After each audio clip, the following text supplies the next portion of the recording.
नमस्कार दोस्तों, हमारे चैनल आसान उपाय के अंदर आपका स्वागत है। दोस्तों, नवरात्रि के अंतिम दिन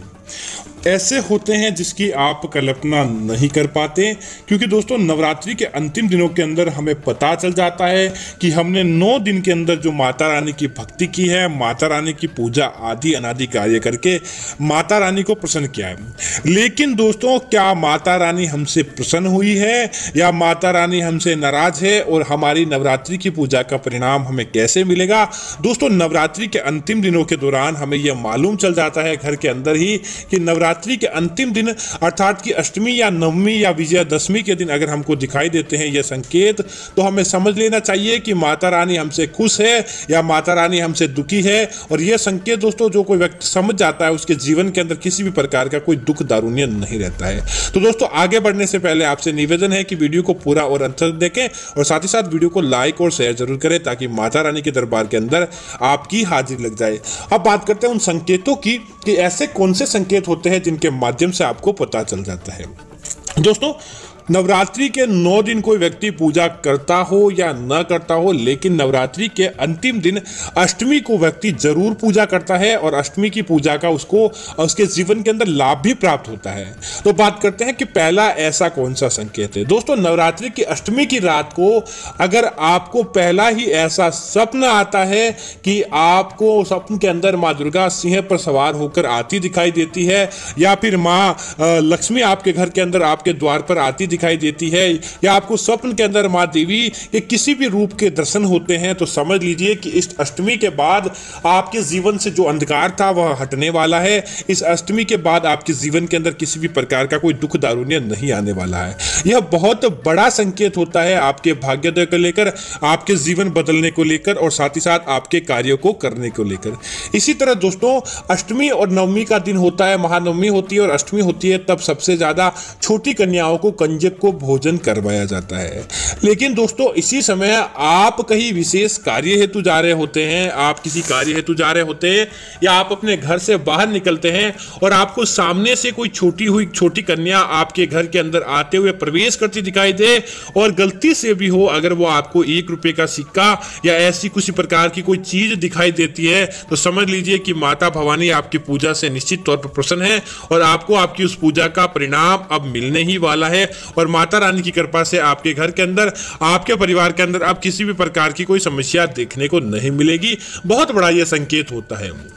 दोस्तों, इसी तरह नवरात्रि के अंतिम दिन जब आप पूजा करने बैठते हैं, माँ दुर्गा की पूजा करते हैं और उस समय जो आपकी ज्योति जलती है, दीपक की ज्योति जलती है और आपको ऐसे महसूस होता है कि दीपक की ज्योति आपकी तरफ बढ़ रही हो या दीपक की ज्योति जो अपने आप सामान्य दिनों से अपने आप ही ऊंची दिखाई देने लगती है, जिसका संकेत होता है माता रानी इतने दिनों की आपकी पूजा से निश्चित तौर पर प्रसन्न हुई है और आपके जीवन के अंदर अब अपने आप ही माता रानी की कृपा देखने को मिलेगी। माता रानी की कृपा आपके जीवन के अंदर और आपके घर के अंदर निश्चित तौर पर अब बनने वाली है। दोस्तों, यह भी एक बड़ा संकेत होता है। इसी तरह दोस्तों,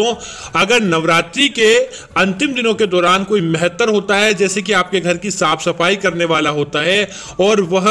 आपको सुबह सुबह आपको जैसे कोई महिला भी होती है अपने घर की द्वार की सफाई करते हुए नवरात्रि के अंतिम दिन अष्टमी को आपको दिखाई दे जाती है, तो निश्चित तौर पर ऐसा संकेत माना जाता है कि माता रानी आपसे प्रसन्न है और आपको यह संकेत मिला है कि आपको उनकी कृपा निश्चित तौर पर अब मिलने वाली है। दोस्तों, इसी तरह नवरात्रि के अंतिम दिन अष्टमी को कोई छिपकली होती है। दोस्तों, वैसे छिपकली को माता लक्ष्मी से जोड़कर देखा जाता है। नवरात्रि के अंतिम दिन कोई छिपकली आपके घर के पूजा घर के आसपास ही डेरा डाले हुई हो, वह आपके द्वार से या आपकी छिपकली आपके मंदिर से दूर ही नहीं जा रही है, आपने लाख प्रयत्न किया लेकिन वह वहीं पर खड़ी है, तो समझ जाइए कि आपको उसका उचित परिणाम मिलने वाला है। नवरात्रि की जो आपने पूजा की है वह आपकी पूजा पूरी होगी और पूजा के अंदर आपको निश्चित तौर पर सफलता प्राप्त होगी आपके जीवन के अंदर और आपकी कुंडली के अंदर। यह बहुत ही अच्छा संकेत माना जाता है। यह संकेत आपके सारे कार्यों को बनाने वाला संकेत होता है। इसी तरह दोस्तों, नवरात्रि के अंतिम दिनों के दौरान कोई किन्नर होता है, अगर आपको कोई किन्नर के दर्शन हो जाते हैं या फिर आपकी जो दुकान है या रास्ते में कहीं भी आपको कोई किन्नर के दर्शन हो जाते हैं, तब आप क्या करें, उनसे आपकी जो भी मनोकामना है वह मनोकामना मांग ले। दोस्तों, निश्चित तौर पर आपकी वह मनोकामना पूरी होती है। नवरात्रि के अंतिम दिन अष्टमी के दिन सामने से तरफ आकर आपको कोई किन्नर किन्नर दर्शन देता है और आपसे कुछ रुपए भी मांगता है तो आपको दे देना चाहिए। बहुत ही शुभ संकेत होता है और आपकी पूजा को प्रसन्नता का अनुभव आपको अपने आप ही हो जाएगा कि माता रानी आपके ऊपर प्रसन्न है। दोस्तों इसी तरह अगर नवरात्रि की आप पूजा करने वाले होते हैं और माता रानी को जो पुष्प आदि चढ़ाए जाते हैं वह पुष्प आदि आपके जीवन के अंदर अगर आपके सामने आकर आपकी तरफ गिर जाते हैं और वह पूजे और पुष्प आपके चरणों के अंदर गिर जाते हैं या आपके सामने की तरफ गिर जाते हैं तो दोस्तों इसका संकेत है कि माता रानी की आपके ऊपर कृपा बनी हुई है, आपके जीवन के अंदर आप सब सकारात्मक होने वाला है। तो दोस्तों आप क्या करें, उस पुष्प को लेकर एक कागज के अंदर बांधकर अपने घर की अलमारी या तिजोरी में रख दें। उस पुष्प को ऐसी ही आपको नहीं गंवाना चाहिए। दोस्तों निश्चित तौर पर माता रानी की कृपा आपके घर के अंदर, आपके जीवन के अंदर अपने आप ही दिखाई देगी और माता रानी की कृपा से आपके जीवन के अंदर मंगल ही मंगल होगा। दोस्तों इसी तरह नवरात्रों के अंतिम दिनों के दौरान कोई दूध बिहाई गाय अर्थात की नई जो कोई गाय बिहाई होती है और अपने बछड़े के साथ खेलते हुए या छोटे बच्चे के साथ आपको दिखाई दे जाती है, आपके स्वप्न के अंदर भी दिखाई दे जाती है या फिर आपके घर के मुख्य द्वार पर भी आती है, आपके मुख्य द्वार पर आकर आपके द्वार की तरफ मुख करती है तो निश्चित तौर पर दोस्तों इसे माँ देवी का आशीर्वाद मानना चाहिए। स्वप्न के अंदर हो या फिर आपको आपके घर के द्वार पर ही गोमाता का नवरात्रि के अंतिम दिनों के अंदर दिखाई देना, समझ लीजिए कि माता रानी आ चुकी है आपके द्वार। आपके जीवन के अंदर जो भी कार्य आपने मनोकामना मांगी है वह आपके कार्य बनने वाले हैं और आपके उन कार्यों के अंदर आपको निश्चित तौर पर सफलता की प्राप्ति होती है। दोस्तों इसी तरह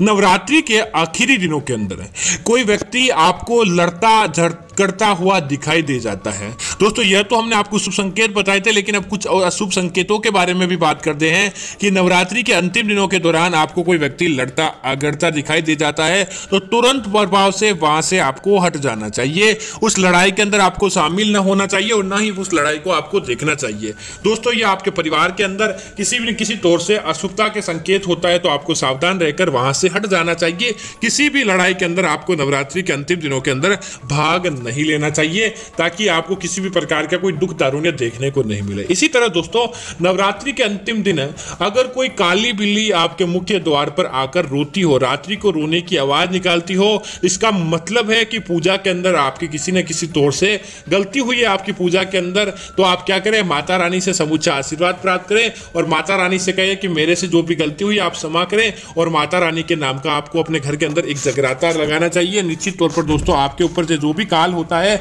वह अपने आप ही टल जाता है। उस कालों के अंदर आपको किसी भी प्रकार का कोई विघ्न देखने को नहीं मिलता है। दोस्तों इसी तरह नवरात्रि के अंतिम दिन एक और भी अच्छा संकेत होता है। अगर आपको यह मिलता है, बहुत ही कम लोगों को मिलता है, लेकिन अगर आपको नवरात्रि के अंतिम दिन के दौरान आपको ऐसे ही सकारात्मक माहौल लगे, आपको ऐसे लगे कि आपको मंदिर की घंटियों की आवाज सुनाई दे रही हो या फिर आपको ऐसे ही संकेत प्राप्त होता हो कि आपको किसी भी प्रकार की कोई एक विशेष सुगंध आती हो और आपका मन अपने आप ही प्रफुल्लित रहता हो, आपने सोचा नहीं लेकिन आपका मन के अंदर अपने आप ही एक उमंग जगी हुई होती हो और आपको आपके कार्य करने की अपने आप ही प्रेरणा मिलती रहती है, तो इसका मतलब है कि माता रानी आपकी पूजा से निश्चित तौर पर प्रसन्न है और आपको उसका परिणाम यह मिलेगा कि निश्चित तौर पर आपका वह कार्य बन जाएगा। माता रानी की कृपा से वह आपकी खुशियों की झोली भरने वाली है। निश्चित तौर पर आपका काम अब किसी भी प्रकार से नहीं रुकता है। दोस्तों इसी तरह एक और संकेत है कि नवरात्रि के अंतिम दिनों के अंदर अष्टमी और नवमी इन दिनों के दौरान या इनके बाद के अंदर भी कोई काला कौवा आपके घर की छत पर बैठता है, आपके घर की छत पर बैठकर काव काव की आवाज निकालता हो या फिर कोई कोयल आपके घर के द्वार पर आकर बैठती है और मधुर कलरव करती है, तो इसका मतलब है कि आपके घर के अंदर कोई नया मेहमान आने वाला है। जैसे कि अगर आप विवाहित हैं तो आपके विवाह के योग बनने वाले हैं या आपको संतान सुख प्राप्त होने वाला है या फिर जिसको आपको मिलने की लंबे समय से चाहत थी कि आपको उस व्यक्ति से मुलाकात मात्र हो जाए, तो दोस्तों निश्चित तौर पर वह व्यक्ति जल्द ही आपसे मिलने के लिए आपके द्वार पर आपके घर पर आने वाला है। यह भी नवरात्रि का एक बहुत बड़ा और अच्छा संकेत माना जाता है अगर आपको मिलता है। तो दोस्तों इस प्रकार से आप अंदाजा लगा सकते हैं कि नवरात्रि के अंतिम दिनों के दौरान पूजा के माध्यम से भी आपको संकेत मिल जाते हैं या सामान्य कार्यों के माध्यम से भी आपको संकेत मिल जाते हैं कि माता रानी की आपके ऊपर और आपके घर के ऊपर कृपा बनी हुई है या नहीं है। तो दोस्तों निश्चित तौर से नवरात्रि नवरात्रि के अंतिम दिनों के दौरान जितना ज़्यादा हो सके आपको दान आदि पुण्य करना चाहिए और आपको दान आदि पुण्य करके आपको माता रानी का आशीर्वाद लेना चाहिए ताकि आपके घर परिवार के अंदर कभी भी कोई दुष्परिणाम देखने को नहीं मिले। तो दोस्तों उम्मीद है कि माता रानी से जुड़ी यह जानकारी आपको अच्छी लगी होगी। ऐसी अन्य जानकारियां देखने के लिए आप क्या करें, हमारे इस चैनल मात्र को आपको सब्सक्राइब करना है और साथ ही साथ वीडियो को लाइक करें। चैनल के वीडियो को आप अन्य मित्रों के साथ साझा की शेयर करते रहे ताकि ऐसी जानकारी आपको मिलती रहेगी। जय माता दी मित्रों, धन्यवाद मित्रों।